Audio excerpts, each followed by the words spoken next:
A beef between two titans of the New York music scene hits the sex trafficking and racketeering trial of Sean Diddy Combs. Why 50 Cent was brought up this week during emotional witness testimony. Combs and 50, they've been at odds for a long time. And now, one of them's facing the possibility of spending the rest of their life in federal prison, and the other is not holding back or hiding the apparent joy they find in that possibility happening with a guilty verdict. It didn't happen on a stage in front of flashing cameras. It didn't come with a big, headline-grabbing press conference. No, this moment began quietly, in a room where people thought they were just having another casual interview with one of hip-hop's most calculated minds. 50 Cent has always been many things. On Diddy Combs and 50 Cent. These two go back a long time. They have been rivals for a long time. And this week we learned that, at least from Diddy's side of things, this feud apparently went far beyond words.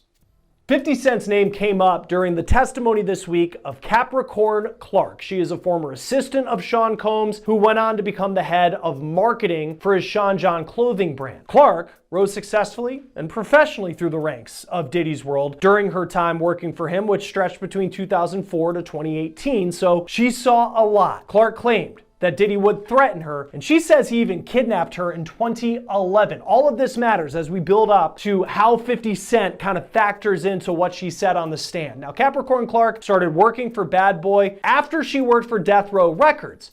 Now that's surprising, since Death Row was ran by perhaps Diddy's most hated enemy, Suge Knight. Clark said that one of her good friends had a baby with Suge Knight, and that's how she knew him. And in perhaps the most shocking story from her testimony, Clark claimed that shortly after she started working for Diddy, Diddy and his security guards took her to Central Park after dark, and Diddy said, quote, "He told me he didn't know that I had anything to do with Suge Knight, and if anything happened, he would have to kill me." It is an allegation that paints Combs as someone who is ready to take a life. But as Capricorn Clark's testimony continued, she brought up another rival of Sean Diddy Combs and another allegation that he made an ominous threat of violence. Clark testified, when working for Diddy, they went to a press event at MTV and 50 Cent was there. And just wait until you hear what she says Diddy told 50's manager. 50 Cent's real name is Curtis Jackson. He rose to fame in the early 2000s. You might remember songs like In the Club. You might remember that he was the leader of the rap group G-Unit. Now, 50 grew up in Jamaica, Queens, New York. Diddy, also a New York native. He was born in Harlem, grew up in Mount Vernon, New York, just about 20 miles away. And even though they both had success in music, they both rose to fame representing the city of New York and the rap scene there, they have been longtime rivals. In 2006, 50 Cent released a diss track about Diddy. So almost 20 years ago, this goes back a long way. And in that diss track, he says, quote, "Who shot Biggie Smalls? We don't get 'em. They gon' kill us all. Man, Puffy know who hit that expletive. Man, that expletive soft." Now 50 is accusing Combs there of knowing who killed his friend, the notorious B.I.G. Christopher Wallace. Wallace and Puffy were incredibly close, but Wallace was shot and killed in a drive-by shooting in Los Angeles in 1997, and no one has ever been charged for pulling the trigger. This all happened during really the height of the East Coast-West Coast rap rivalry of the 90s, which involved Suge Knight, who we mentioned earlier. 50 Cent has also accused Diddy of orchestrating the murder of death row rapper Tupac Shakur, who died in 1996 in a Las Vegas drive-by shooting. This is Dwayne Keefe D. Davis. He was arrested in September 2023, and he is the only person facing charges related to Tupac's murder. But 50 Cent has continued to push the allegation that Sean Combs either knows something or did something for Tupac to end up dead, though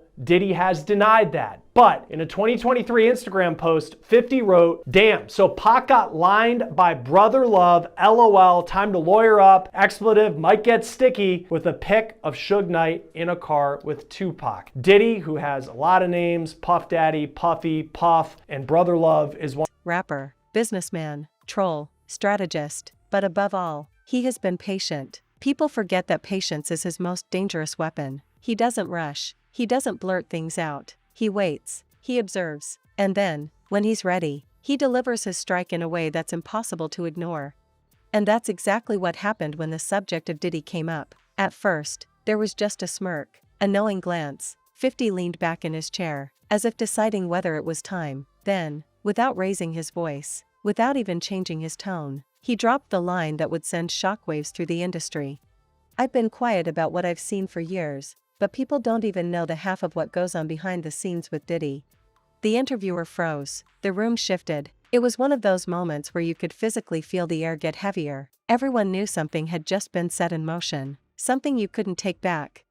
And 50 didn't rush to explain himself. He let the words breathe. He knew exactly what he was doing. A vague statement is like a lit match in a room full of gas. You don't need to swing it around for the explosion to happen. One of those other names. Now, from Diddy's side of things, again, he's denied having anything to do with Tupac's murder, and he's also denied having anything to do with Christopher Wallace's death, and he's denied publicly having issues with 50 Cent. Here's what Combs said when he was asked about a beef with 50 in a 2018 interview with the radio show The Breakfast Club, Power 105.1 FM. Hey, yo, I don't have no beef with I don't know why. With Fifth. He loves me. He loves me. Do y'all really can't have see a it? beef? I mean, y'all can't see it. No, we can't see Y'all it, can't man. see that he loves me? But see, you really think that's hate?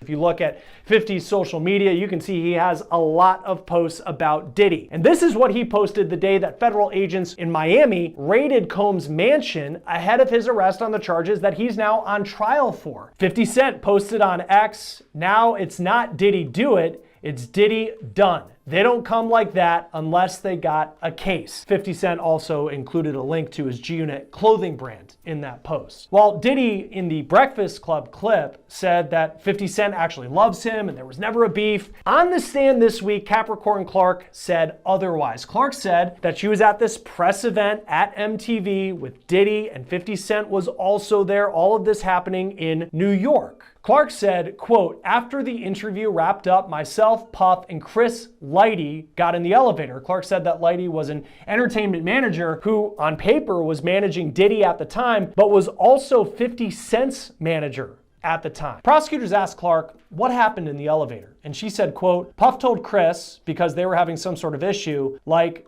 I really don't like all the back and forth. I don't do that. I like guns." The prosecutor then asked, "What's the issue with an individual?" And Clark responded, he had an issue with 50 Cent. She said Combs was very serious when he said that. In this case, it has become common to hear testimony from witnesses about alleged threats by Diddy. In fact, several witnesses have said that Diddy regularly threatened to fire people, to beat people, like his former girlfriend Cassie Ventura, and in this case, making a threat involving firearms to settle a dispute, per the testimony of someone who was one of his closest associates for more than a decade. Invoking gun violence and some sort of veiled threat, that could be scary for some, but apparently not 50 Cent. On Instagram, 50 posted right after his name came up in the courtroom, quote, cut, wait a minute. Puffy's got a gun? I can't believe this. I don't feel safe, with a picture that looked like an AI image of 50 Cent on a movie set looking serious. And he wasn't done. Shortly after that, he posted another AI image on Instagram of him in a Yankees hat with a very scared look on his face with the caption, "Oh my goodness, itty bitty Diddy wants me dead. I have to lay low." Sad face emoji. "I think I'm gonna hide out at the playoff game tonight, LOL. Then the next day he posted what he did that night. He went to the NBA playoff game between the New York Knicks and the Indiana Pacers in Indiana. And you can see him here in a picture on the floor in a shirt that reads, quote, "Free Diddy," playing into the trolling that 50 Cent has done to Sean Combs over the years, even before Combs was ever accused of what he is on trial for. Now, Combs' trial is expected to last another month at least. He's charged with racketeering, sex trafficking by force, and transportation to engage in prostitution. He has pleaded not guilty. Join us now to talk more about the trial. Within hours, that single sentence was everywhere. Social media lit up like a Christmas tree. The clip was ripped, reposted, and dissected on every platform imaginable. Threads exploded with speculation. People began digging through years of interviews, old photos, and forgotten headlines, looking for connections. And here's the thing about the internet: when you give people a mystery, they'll work harder to solve it than any detective ever could. Users were posting side-by-side screenshots, timelines of events, even old videos where Diddy and 50 appeared together. Every laugh, every handshake, every subtle expression was suddenly under a microscope. But the true genius of 50's move wasn't the initial statement. It was what came next, or more accurately, what didn't. He didn't clarify. He didn't name names. He didn't give away the full story. He just let the speculation boil. He let the pressure build. And all the while, Diddy stayed silent. For a man who's built his brand on visibility, on controlling narratives, on always being one step ahead in the media. And first he denied that even happened, and then the tape comes out, so that means everything that N-word says is a lie. When someone watches that, if they have a daughter and they can imagine her being under those circumstances, that stuff is crazy. Like they let him get away with it. With all the influence and power you have, the person you're with is supposed to be a part of your life, not be forced. 50 Cent has long touted his plans to make a docuseries about his longtime rival. When asked what made 50 want to produce the series, he replied in part, "I'm the only one from hip-hop culture that's produced quality projects." 50 Cent and Diddy have collaborated on a few songs together, and when 50 was an unsigned rapper more than 20 years ago, he used to ghostwrite for the Bad Boy founder. But 50 Cent made it clear the two just worked together. He replied in part, "I wouldn't call it a friendship because there would be disappointment between us if we didn't speak to each other. There's points that we work together." 50 Cent would go on to credit Jennifer Lopez, Diddy's ex-girlfriend, who 50 Cent said told Diddy he would work with him as a songwriter in the beginning of his career. 50 Cent said this occurred when he was getting back to work after being shot several times in May of 2000. He would recall, though, one time when Diddy called and 50's oldest son's mother answered the phone and 50 refused to talk to Diddy. 50 would go on to say he didn't want to answer the phone because he didn't want to ever party or hang out with him. He replied, "Puff is a business person. When people call him a producer, I see people that were taken advantage of who produced things that he took from them. He got credit. He's not a producer. He's been able to take advantage of the business and the creatives in it. I don't have any interest in doing that. I actually fall under the cream as friends have kept noticeably silent on the allegations he faces. That's except for one famous friend, Stephen Jordan, aka Stevie J, who's Diddy's longtime friend. After Rodney Lil Jones Jr. filed his federal lawsuit against Diddy earlier this year, in which he referenced Diddy's infamous parties as seemingly the scene of a number of the allegations he now faces, including sex trafficking, forced drugging, and compromising footage of celebrities that have been held as blackmail. Stevie J seemingly responded with a post to Instagram with the caption, "This is what a real Diddy party looks like." The video showed a number of famous faces, including Jay-Z and Beyonce, Kim Kardashian, her then-husband Kanye West, Naomi Campbell, and several others who were all together to celebrate Diddy's 50th birthday in 2019. Fast forward to 2024, 50 was asked why there have been so many silent voices when it comes to celebs speaking out about Diddy, as if they're afraid to speak up. 50 replied in part, "Some of them were involved at the parties and enjoyed themselves, so they don't know what the F is on the tape or what's not on the tape, so they're not going to say anything because they might have had too much fun. And then you've got other people who look at it and go, well, that's not my business and I don't want to be in it. Then you got a part of our culture that says that's snitching or dry snitching. It's uncomfortable for me to say what I said because I've been saying this stuff for 4 or 5 years. Everybody else is not going to be as comfortable as I'm saying it." 50 Cent then alleged there's one famous friend that is aware of Diddy's alleged disturbing behavior. R&B legend Mary J. Blige, who got her start at Diddy's Bad Boy Records, has been a longtime friend of the embattled rapper and producer, but she reportedly has a great relationship with 50 Cent as well. When asked if Mary J. Blige reached out to 50, he responded, no, you know what? Mary never reached out to tell me not to F up Puffy because she knows he does that stuff." As Diddy and 50 Cent have long been in the rap game, they share another commonality, and that's 50 Cent's ex-girlfriend and the mother of his youngest son, Daphne Joy Navarez. The actress and OnlyFans model was named in Rodney Jones' suit against Diddy as she was referenced to as an alleged sex worker of Diddy's that also gets paid a monthly stipend. She has denied those allegations in a post made to social media, writing, "I am deeply hurt by the lies in Rodney Jones' lawsuit. The claim that I'm a sex worker is 100% false and character assassination. I am retaining an attorney to explore all legal remedies against both Rodney and his attorney." 50 Cent seemingly poked fun at the allegation of the mother of his son being an alleged sex worker. In a post made to his social media page, 50 wrote a caption, "I didn't know you was a sex worker. The absence of a response was deafening. In the court of public opinion, silence can be interpreted as guilt, fear, or simply not knowing what to say. Days passed. The online buzz only grew. Then, like a chess master making his next move, 50 returned with just enough to keep the game going. Another interview, another smirk, another cryptic comment. This time, he dropped hints about late-night meetings in strange locations and conversations that were never supposed to be heard by anyone else. And that's when people started connecting dots that had been sitting in plain sight for years. Industry insiders began whispering to journalists, off the record. Of course, some confirmed pieces of 50's story, others denied them, saying it was all part of his usual trolling tactics. But when you've got multiple people telling similar stories from different corners of the industry, it stops feeling like trolling and starts feeling like the outline of something real. Old stories about Diddy's parties resurfaced. Accounts from people who claimed to have worked closely with him were suddenly being revisited. The phrase "behind closed doors" became a recurring theme in every conversation. Little sex worker, LOL. But this would prompt Daphne Joy to respond to her ex again on social media, but this time would accuse 50 directly of rape and being abusive during their relationship. She would write in part, "Everything is a joke to you until our safety is compromised, which is happening now.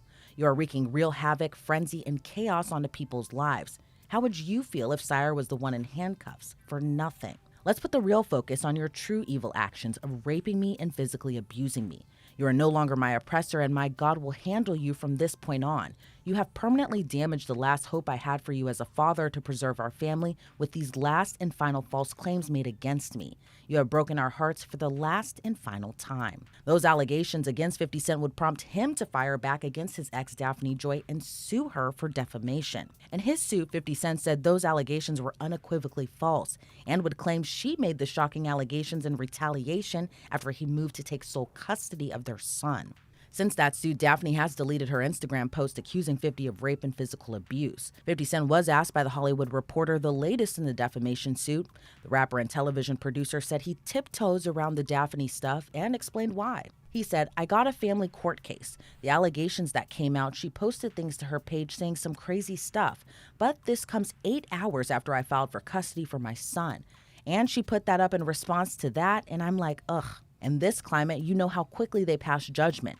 Things have worked out since she said those things." He went on to add, "I'd like to respond and say some wild stuff, but I've got to sustain that for my son." 50 was asked if he was worried about the allegations, especially given he's making a docuseries about an alleged abuser. And 50 replied, "It is damaging. It is damaging just to have anything said about you at this point, because you have people out there who don't believe your intentions, and if things are going in a positive direction for you and something pops, they gasp." He went on to say for entertainment purposes, they exploit that as much as possible, but there's no merit to it. But one thing 50 wasn't asked was if he believed Diddy would be formally charged and or potentially indicted for the many allegations he still faces. But attorney Ben Chu, who represented Johnny Depp during his trial against Amber Heard, says he does see an indictment coming down in Diddy's future. I agree with that. I mean, obviously, I don't have any inside information. I don't think many people do, but I do think the signs are ominous. These are very grave matters. As you know, there have been 2 raids on his properties, and that's obviously very ominous signs for him. Although, interestingly, we haven't seen the indictments yet. There's been some time lag. I suppose it will take some time to go through all the forensic, evidence, but still, these are very serious matters. So, I think he faces some serious reckoning. Diddy faces a staggering number of civil lawsuits for sexual misconduct, 10 that have been filed since last November. Former adult film star Adria English filed her suit on July 3rd of this year, claiming she was first employed by Combs in 2004 and was groomed into sex trafficking over time. In May of this year, April Lampros filed her lawsuit against Combs, accusing him of battery and sexual assault. 2 days prior to Lampros' suit being filed, Crystal McKinney also filed a suit against Diddy. McKinney alleges she met Combs at a studio where he gave her a lace joint, alcohol, then forced her to the bathroom and forced her to perform oral sex on him. Rodney Jones Jr. filed his lawsuit in federal court in February of this year that accuses Combs and the people who work with him of being part of an illegal racket. And 50 wasn't afraid to add fuel to the fire. On social media, he began posting old photos, cryptic captions, and throwback clips that made people question what they'd seen before. It was like he was pulling back the curtain 1 inch at a time, knowing exactly how much to show without revealing everything. This wasn't just about beef. This wasn't just another celebrity feud for clicks. There was something in 50's tone, a weight to his words, that made it clear this was personal. He wasn't just stirring up drama for the sake of headlines. He was deliberately building a case in the court of public opinion. And with every passing day, the stakes grew higher.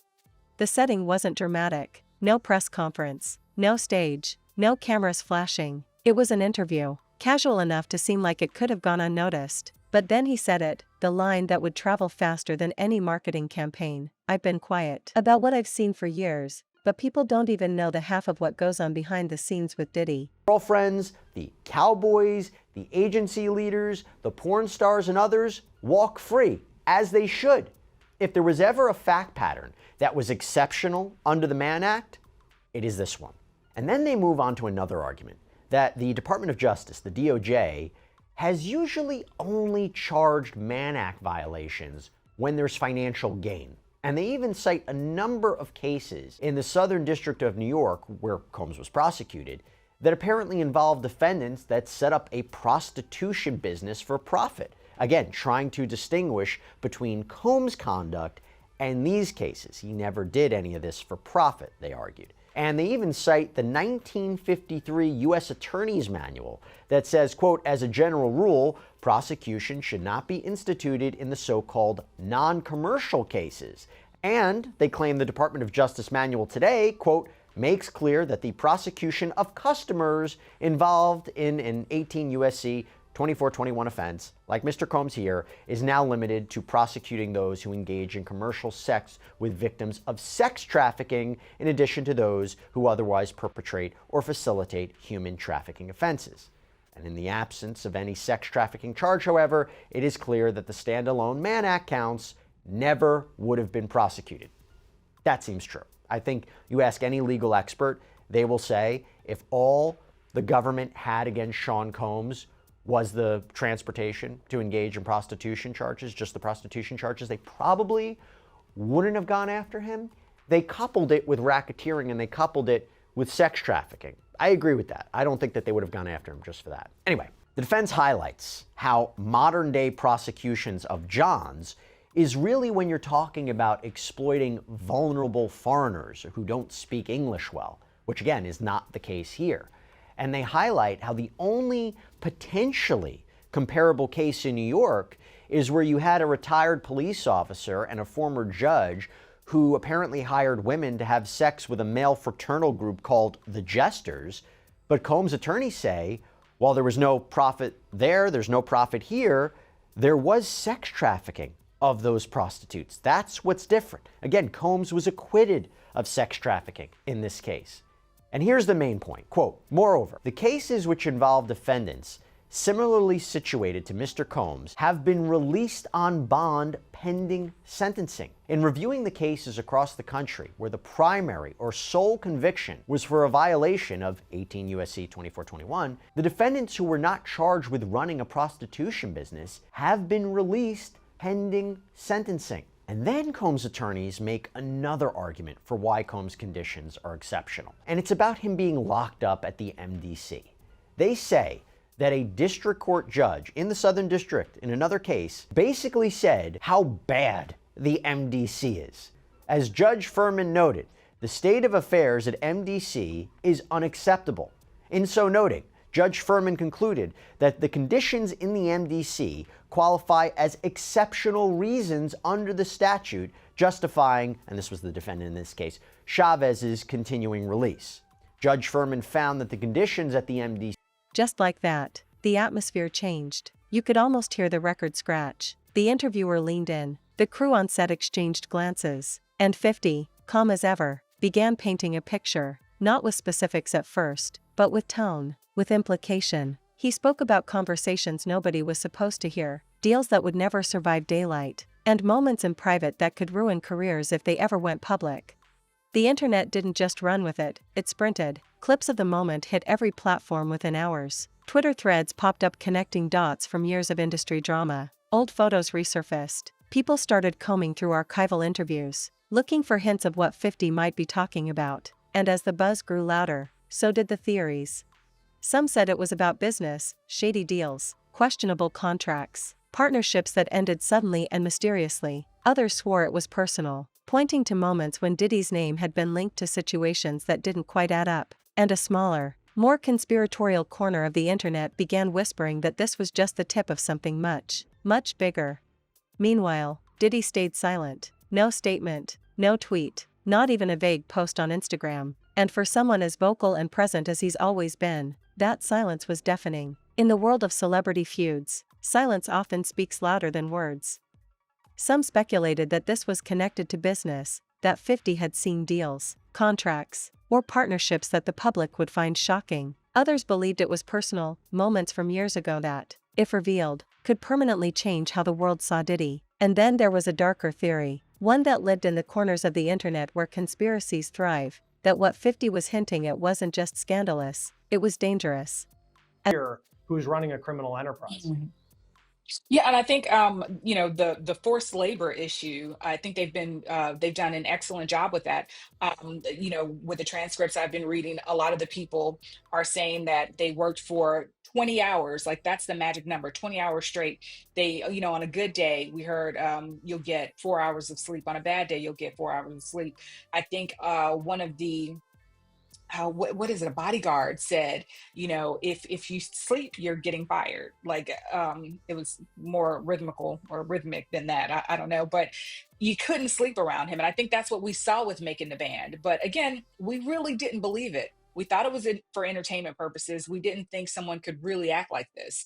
And if an employee gave any pushback, they would either be terminated or they'd be threatened with reputational damage. They would be threatened with being blackballed, or they actually would be blackballed. And I think the government is doing an excellent job of proving forced labor.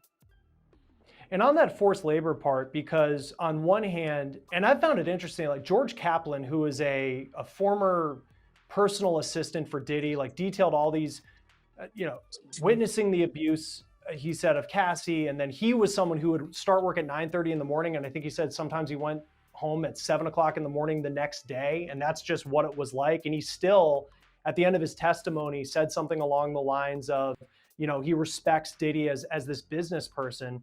In the eyes of the law and in this trial, what's the line between, well, this was a guy who just worked his employees really hard, to the point of where it was a forced labor issue where he was breaking the law? So I think the perfect forced labor issue is, I think Mia's testimony that we read through today. And, I think it's really easy for someone to say, well, hey, why don't you just leave? Well, one of the elements with forced labor is if you leave, you're threatened with reputational damage. You're threatened with being blackballed. You're threatened with psychological manipulation. So I think, that's a perfect example. With respect to Kaplan's testimony, I think what was so important is when he said toward the end of his testimony, I believe, that did he call him a god amongst men? Well, how did he become a god amongst men? Did he use his enterprise? Did he use his influence? Did he use coercion? Did he use threats? Did he use violence to become a god amongst men? So I think, whereas a lot of people may think that was really flattering toward Diddy, I thought that was more damaging than anything because of what he did to become a god amongst men. Does that make sense to you?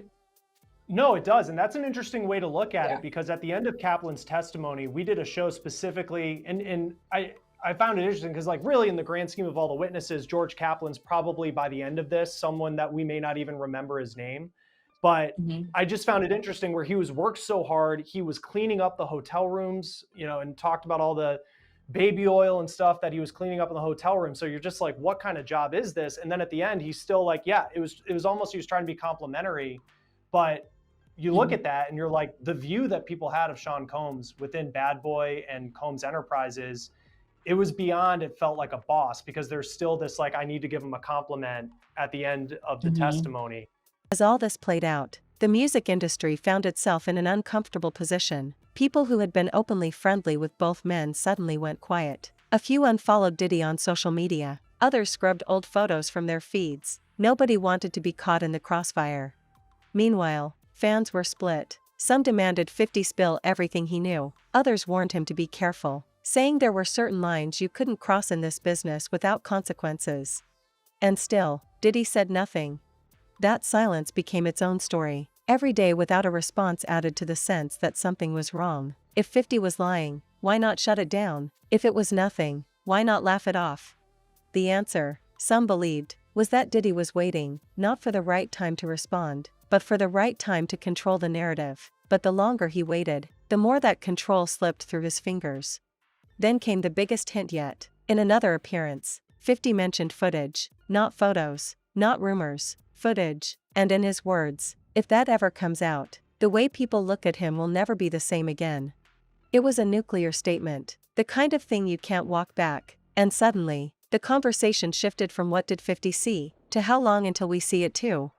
And that's where things stand now, a dangerous game of public chess, where every move is calculated, every silence is strategic, and the stakes are higher than anyone outside their inner circles can fully understand. Because in this game, the truth isn't just about what happened, it's about who controls when, how, and if it's ever revealed. And 50 Cent? He's already 3 moves ahead.